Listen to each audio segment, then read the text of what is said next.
Christmas ಹಬ್ಬ ಸಂತೋಷದ ಹಬ್ಬ. ಚಳ್ಳಕೆರೆಯಲ್ಲಿ ಸಾಮಾನ್ಯ ಮನುಷ್ಯರಂತೆ ಜನಿಸಿದ ಯೇಸು ಕ್ರಿಸ್ತನು ದೇವ ಮಾನವರಾಗಿದ್ದಾರೆ ಎಂದು ಬಿಷಪ್ ಡಾಕ್ಟರ್ ಕೆ ಸತೀಶ್ ಹೇಳಿದ್ದಾರೆ. ಚಳ್ಳಕೆರೆ ನಗರದ ಅಂತ್ಯಕಾಲ ಪ್ರಾರ್ಥನಾ ಮಂದಿರದಲ್ಲಿ ವಿಶ್ವಾಸಿಗಳಿಗೆ ತಿಳಿಸಿದರು. ಕ್ರಿಸ್ಮಸ್ ಹಬ್ಬವನ್ನು ಸಡಗರ ಸಂಭ್ರಮದಿಂದ ಆಚರಿಸಲಾಯಿತು. ನಂತರ ಮಾತನಾಡಿದ ಅವರು, ಬಡ ಕುಟುಂಬದಲ್ಲಿ ಜನಿಸಿದ ಅವರು ಈ ಲೋಕದಲ್ಲಿ ಅನೇಕ ಕಷ್ಟ ತೊಂದರೆಗಳನ್ನು ಅನುಭವಿಸಿದ್ದಾರೆ. ಜನರ ಉದ್ಧಾರಕ್ಕಾಗಿ ಶ್ರಮಿಸಿದ್ದಾರೆ. ಯೇಸು ಪ್ರಭು ಪಾಪದ ನಿವಾರಣೆಗಾಗಿ ಯತ್ನದ ಕುರುಮರಿಯಾಗಿ ಈ ಲೋಕದಲ್ಲಿ ಹುಟ್ಟಿ ಬಂದರು. ಗೋದಲಿಯಲ್ಲಿ ಸಾಮಾನ್ಯವಾಗಿ ಹುಟ್ಟಿದ ಯೇಸು ಜಗತ್ತಿನಲ್ಲಿ ತನ್ನ ಸರಳತೆಯ ಮೂಲಕ ಪ್ರೀತಿ, ಸಂದೇಶ, ನೆಮ್ಮದಿಗೆ, ಜಗತ್ತಿಗೆ ಕ್ಷಮಿಸುವವರು ಗುಣವನ್ನ ಮೈಗೂಡಿಸಿಕೊಳ್ಳಲು ಸೂಚಿಸಿದ್ದಾರೆ. ಕ್ರಿಸ್ತರ ಪವಿತ್ರ ಗ್ರಂಥಗಳಲ್ಲಿ ದೇವರು ರೂಪ, ದ್ವೇಷದ ಮಾತುಗಳನ್ನ ಇಲ್ಲಿ ಆಡಿಲ್ಲ ಎಂದರು.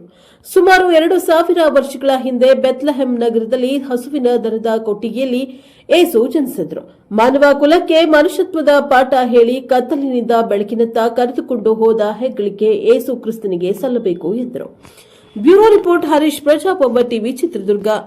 ಹುಟ್ಟಿದಂತ ವೇಳೆಯಲ್ಲಿ ಆತನು ಜೋಯಿಸರು ಮೂಡನ ದೇಶದಿಂದ ಆತನನ್ನ ಆರಾಧನೆ ಮಾಡಲಿಕ್ಕೆ ಬಂದು ಆತನಿಗೆ ಅಡ್ಡ ಬಿದ್ದು ಆತನನ್ನ ನಮಸ್ಕರಿಸಿದರು. ದೇವರ ವಾಕ್ಯದಲ್ಲಿ ನಾವು ನೋಡುವಂತ ಸಮಯದಲ್ಲಿ, ದೇವರ ವಚನದಲ್ಲಿ ಹೀಗೆಂದು ನಾವು ನೋಡುತ್ತೇವೆ, ದೇವರು ಈ ಲೋಕದ ಮೇಲೆ ಎಷ್ಟು ಪ್ರೀತಿಯನ್ನಿಟ್ಟು ತನ್ನ ಒಬ್ಬನೇ ಮಗನನ್ನ ಕೊಟ್ಟನು ಎಂಬುದಾಗಿ. ಹಾಗಾದರೆ ದೇವರು ಎಂಬುದಾಗಿ ನಾವು ನೋಡಬೇಕಾದ್ರೆ ನಾವು ದೇವರನ್ನು ಪ್ರೀತಿಸುವವರಲ್ಲ, ದೇವರು ನಮ್ಮನ್ನ ಪ್ರೀತಿಸುವವನಾಗಿದ್ದಾನೆ.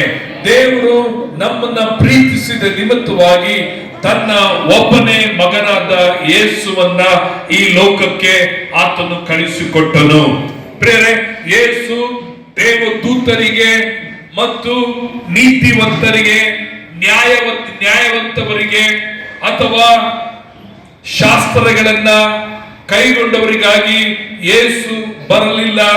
ಮತ್ತು ಆತನು ಸ್ವರ್ಗದಲ್ಲಿ ದೇವದೂತರೊಂದಿಗೆ ಆತನು ಅಲ್ಲೇ ಇರಲಿಲ್ಲ.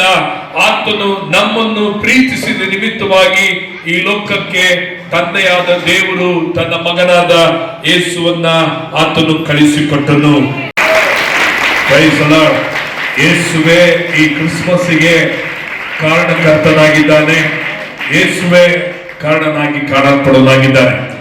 ಅದಕ್ಕಾಗಿ ಈ ಒಂದು ಇಡೀ ಪ್ರಪಂಚದ ಎಲ್ಲಾ ಭಾಗಗಳಲ್ಲಿ ಯೇಸು ಕ್ರಿಸ್ತನ ಜನನವನ್ನ ಆಚರಿಸುತ್ತಿರುವುದನ್ನು ನಾವು ನೋಡುವಂತವರಾಗಿದ್ದೇವೆ.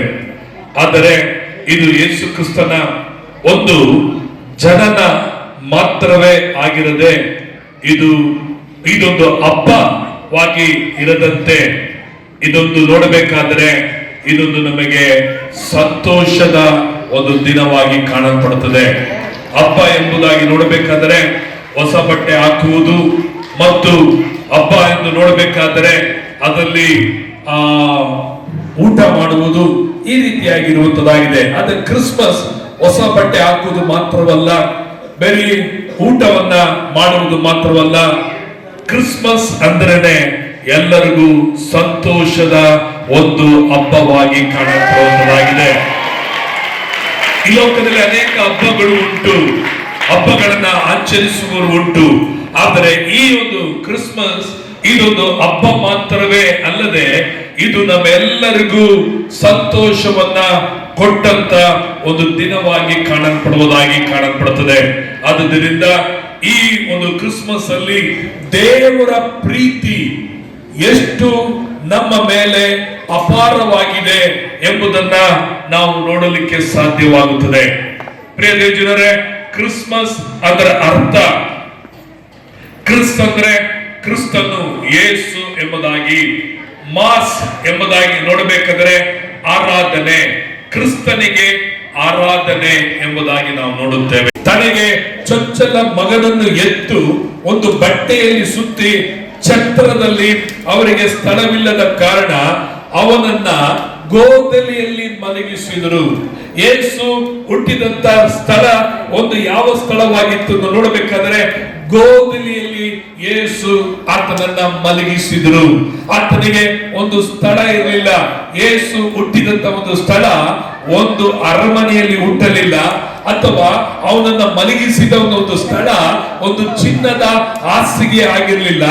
ಆತನನ್ನು ಸಾಧಾರಣವಾಗಿ ಒಂದು ಗೋದಲಿಯಲ್ಲಿ ಮಲಗಿಸಿದ್ರು. ಇವತ್ತು ಎಷ್ಟೇ ಬಡವರಾಗಿದ್ದರು, ನಮಗೆ ಒಳ್ಳೆ ಆಸ್ಪತ್ರೆಗಳು ಉಂಟು, ಮನೆಗಳು ಉಂಟು, ಆದರೆ ಯೇಸು ಕ್ರಿಸ್ತನ ಜನನ ನಮ್ಮನ್ನ ಆಶೀರ್ವಾದ ಮಾಡಲಿಕ್ಕಾಗಿ, ನಮ್ಮನ್ನ ಆಶೀರ್ವದಿಸುವುದಕ್ಕಾಗಿ ಆತನು ದರಿದ್ರನಾಗಿ, ಬಡವನಾಗಿ ಗೋದಲಿಯಲ್ಲಿ ಮಲಗಿಸಲ್ಪಟ್ಟವನಾಗಿದ್ದನು. ಕಾರಣ ನಮ್ಮನ್ನು ತಿಪ್ಪೆಯಿಂದ ಮೇಲಕ್ಕೆ ಉತ್ತರಿಸುವುದಕ್ಕಾಗಿ, ದೀನ ಸ್ಥಿತಿಯಿಂದ ನಮ್ಮನ್ನ ಮೇಲೆ ಕೊಂಡು ಬರುವುದಕ್ಕಾಗಿ ಯೇಸು ಈ ಲೋಕದಲ್ಲಿ ಆತನು ದೀನನಾಗಿ ಆತನು ಕಳೆದು ಬಂದನು. ರೋಮಪುರ ಪತ್ರಿಕೆ 5ನೇ ಅಧ್ಯಾಯ 8ನೇ ವಚನವನ್ನ ನಾವು ನೋಡಿಕೊಳ್ಳಬೇಕಾದ್ರೆ, ರೋಮಪುರ ಪತ್ರಿಕೆ 5ನೇ ಅಧ್ಯಾಯ ಅದರಲ್ಲಿ 8ನೇ ವಚನವು ಹೀಗೆಂದು ಹೇಳುತ್ತದೆ, ಓದಿಕೊಳ್ಳೋಣ. ಆದರೆ ನಾವು ಪಾಪಿಗಳಾಗಿದ್ದಾಗಲೂ ಕ್ರಿಸ್ತನು ನಮಗೋಸ್ಕರ ಪ್ರಾಣ ಕೊಟ್ಟದ್ದರಲ್ಲಿ ದೇವರು ನಮ್ಮ ಮೇಲೆ ತನಗಿರುವ ಪ್ರೀತಿಯನ್ನು ಸಿದ್ಧಾಂತಪಡಿಸಿದ್ದಾನೆ. ದೇವರು ನಮ್ಮ ಮೇಲೆ ತನ್ನ ಪ್ರೀತಿಯನ್ನ ಸಿದ್ಧಾಂತವನ್ನು ಮಾಡಿದ್ದಾನೆ. ಅನೇಕರಿಗೆ ದೇವರು ಅಂದರೆ ಕೊಲ್ಲುವವನು, ಶಿಕ್ಷಿಸುವವನು, ದಂಡಿಸುವವನು, ಆತನು ನಮಗೆ ಶಾಪ ಕೊಡುವವನೆಂಬುದಾಗಿ ತಿಳಿದವರಾಗಿದ್ದೇವೆ. ಆದರೆ ಪಾಪದಿಂದ ಶಾಪಕ್ಕೆ ಒಳಗಾಗಿರುವಂತ ನಮ್ಮನ್ನ ಆತನು ತನ್ನ ಮಗನನ್ನ ಕೊಟ್ಟು, ಕ್ರಿಸ್ತನು ನಮಗಾಗಿ ಪ್ರಾಣವನ್ನ ಕೊಟ್ಟುದರ ಮೂಲಕವಾಗಿ ದೇವರು ಎಷ್ಟು ನಮ್ಮನ್ನ ಪ್ರೀತಿಸುತ್ತಾನೆ ಎಂಬುದನ್ನ ಯೇಸುವನ್ನ ಈ ಲೋಕಕ್ಕೆ ಕಳಿಸಿಕೊಡುವುದರ ಮೂಲಕವಾಗಿ ದೇವರು ತನ್ನ ಪ್ರೀತಿಯಾದ ಒಬ್ಬನೇ ಮಗನನ್ನ ಈ ಲೋಕಕ್ಕೆ ನಮಗಾಗಿ ಆತನನ್ನು ಕಳಿಸಿಕೊಟ್ಟವನಾಗಿ ನೋಡುತ್ತೇವೆ. ಅದಕ್ಕಾಗಿ ಪ್ರಿಯರೇ, ಯೇಸುವಿನ ಜನನವನ್ನು ನೋಡಬೇಕಾದರೆ ಲೂಕನ ಬರೆದ ಸುವಾರ್ತೆ 2ನೇ ಅಧ್ಯಾಯ